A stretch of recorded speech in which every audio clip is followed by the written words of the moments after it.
할렐루야.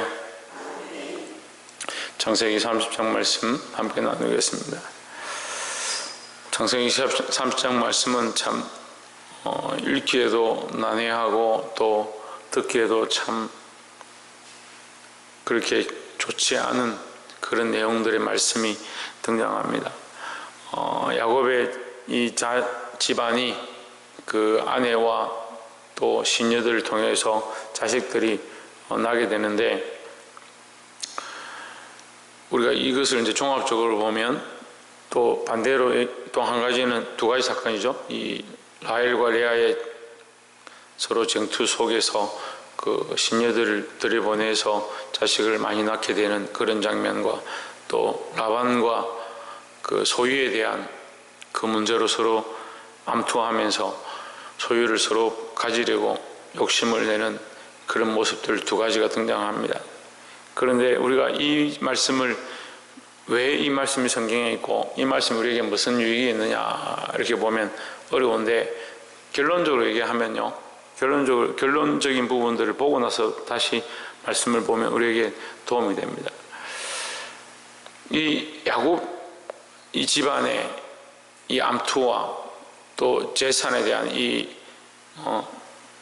자기들의 방식들을 가지고 서로 욕심을 내는 모습들, 인간의 이 어리석은 모습들을 통해서 망할 수밖에 없는 인간들에게 하나님께서 아무것도 아닌 이 인간의 어리석은 방법들을 또한 하나님의 복으로 바꾸시는 그 거룩한 은혜를 볼 수 있습니다. 여기 다시 보면 하나님의 긍휼이 아니면 우리는 아무것도 할 수 없다. 자식을 낳지 않는 것은, 자녀를 생산하고 생산하지 않는 것은 하나님의 전적 권한이라는 거죠. 그러면 생물이 나고 짐승이 새끼를 베고 낳고 하는 것 또한 하나님의 전적 권한이다라는 겁니다. 야곱이 믿음이 있었으면 자녀를 낳는 것 또한 하나님께 맡겨드리고 짐승을 낳는 것 또한 하나님께 맡겨야 하는데, 사실 야곱이 그렇게 하지 않습니다. 자녀를 낳는 부분에 대해서도 이 여인들에 둘러싸여서 여인들이 시키는 대로 이 어리석은 그 조부에 행했던 사라가 그 신년을 줌으로, 하갈을 줌으로 이삭을 괴롭게 했던 그 모습과 같이 이 야곱도 똑같이 그걸 따라서 이 여인이 하자는 대로 시녀에게도 들어가서 자식을 낳고, 또 짐승을 낳을 때도 버드나무 가지를 해서 껍질을 벗겨서 얼룩얼룩한 부분을 보여서 아롱지고 점 있는 것들을 낳게 하는 그런 어리석은 짓들을 합니다. 전적 하나님의 권한이지, 생명을 낳는 것, 자식을 낳는 것 또한 하나님이 주신 축복의 길이고 통로고, 또한 짐승을 낳는 것 또한 하나님의 권한에 있다라는 거죠. 그러면 이 모든 것 가운데 누가 역사하시냐? 하나님 역사하시고 하나님 일하시는 것을 알아야 하는데, 인간이 어리석게 자기가 다 한 줄 착각하는 겁니다. 말은 30장 1절에 보면 라헬이 자기가 야곱에게 아들을 낳지 못함을 보고 그 형을 투기하여 야곱에게 이르되 나로 자식을 낳게 하라, 그렇지 아니하면 내가 죽겠노라 했습니다. 라헬이 이렇게 속이 상해서 야곱에게 얘기를 하니까 2절에 보면 야곱이 라헬에게 노를 바라여 이르되 그대로 승택지 못하게 하시는 이는 하나님이시니 내가 하나님을 대신하겠느냐 했습니다. 자, 그렇게 보면 야곱이 믿음이 있는 것처럼 보입니다. 그렇잖아요. 이 말하는 걸 보면 하나님께서 자식을 낳게 하고 성태하게 하는 것이 하나님 하시는 일이 아니냐, 그렇게 말하는 거 보니까 야곱이 믿음이 있는 것 같습니다. 그럼 믿음이 있으면 기다려야 되는데 사실은 기다리지 않습니다. 라헬이 비라를 주니까 3절에 라헬이 이르되 나의 여종 비라에게 들어가라, 그가 아들을 낳아 내 무릎에 두리니 그러면 나도 그를 인하여 자식을 얻겠노라 하고 했습니다. 비라를 주니까 또 비라와 동치매가 자식을 낳습니다. 그 야곱의 이 말과 그 행위가 같이 아니함을 보여줍니다. 이 집안이 결국 이 야곱의 인생이 고난의 시작이고 그가 힘든 여정을 가게 되는 그 시초가 뭐냐? 믿음으로 인해서 하나님과 동행하는 그 베델에서 나타나셨던 여호와 앞에 제단을 쌓았던 그 신앙으로 돌아가면 되는데, 그렇지 아니하고 하나님이 과연 여기 계시기를 내가 몰랐도다. 그렇게 하면서 떠나버리는 겁니다. 그래서 삶은 어떻게 사느냐? 하나님 함께 하시는 거 잊어버리고 자기 혼자 사는 거죠. 믿음이 있는 것처럼 말을 하고 하나님께서 선택해 하신다라고 말을 하면서 그 여인을 비라를 주니까 그 비라와 동침하고, 레아가 또 질투해가지고 그 여종 실바를 주니까 그것도 동침하고, 레아와 라헬이 합한 채를 가지고 서로 다투니까 또 서로 양보해가지고 레아가 들어가라 하니까 레아와 동침해가지고 또 자식을 낳고. 그런데 하나님 뭘 하시냐? 이 인간들의 어리석음 속에 결론적으로 22절을 보면 하나님이 그 라헬을 생각하신지라 하나님이 그를 들으시고 그 태를 여신 거로 했습니다. 자, 1절부터 21절까지 보면요, 인간의 이 암투와 서로 자기가 차지하고 싶은 육신의 정욕과 안목의 정욕과 이생의 자랑을 쫓아서 막 달려가는 겁니다. 달려가는 그 인생 속에 22절에 하나님께서 그를 불쌍히 여기셔서 긍휼 더하시는 모습을 드러냅니다. 다시 말하면요, 하나님의 은혜와 긍휼이 없으면 인생은 아무것도 아니다라는 거죠. 이게 가능성이 없다. 인생이 가능성이 없음을 알아야 되는데, 연약한 인생은 계속해서 자기를 의지하고 자기를 바라보고 살아간다는 거죠. 27절에 라반이 그에게 이르되 여호와께서 나를 인하여 내게 복을 주신 줄을 내가 깨달았노니 내가 나를 사랑스럽게 여기거든 유하라 했습니다. 자, 이 또한 첫 번째 이 사건, 자식을 낳는 사건에서 다시 이제 야곱이 자기 고향으로 돌아가고 싶다라고 라반에게 얘기를 하니까 라반이 뭐라고 하냐면 여호와께서 너로 말미암아 내게 복을 주셨다. 믿음의 고백처럼 또 들립니다.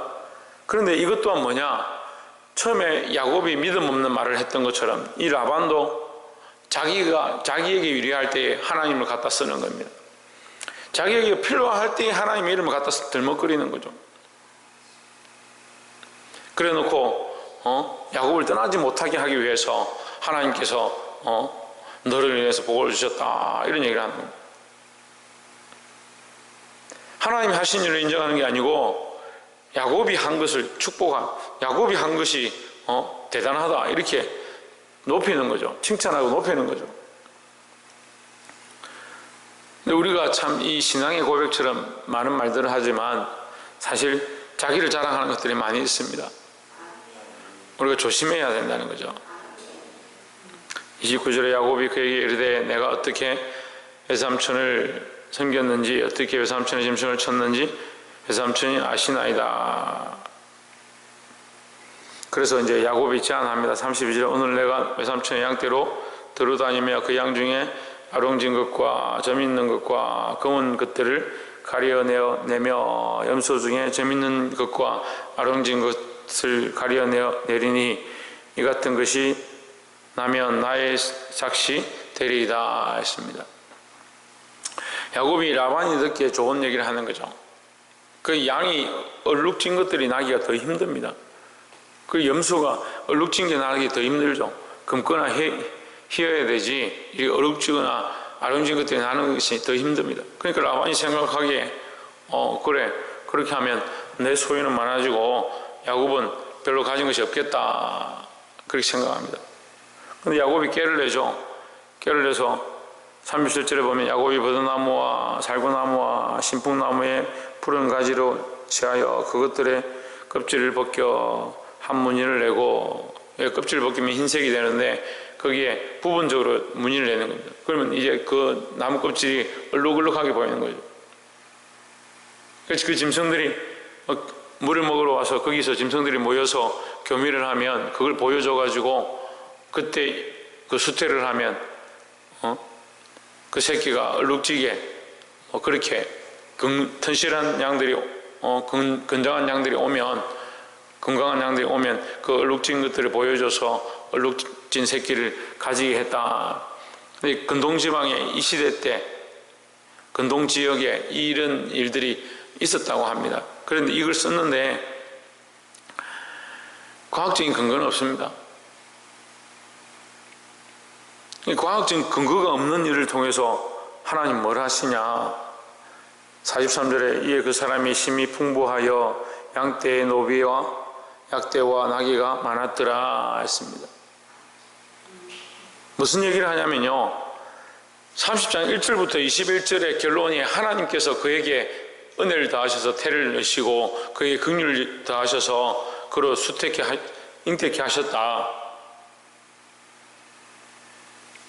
25절부터 42절까지 야곱이 가진 수를 다 쓰고 라반도 서로 빼앗기지 않으려고 가진 수를 다 쓰고 인간적인 방법을 동원하는데 43절에서 하나님께서 그에게 풍족케 하셨다.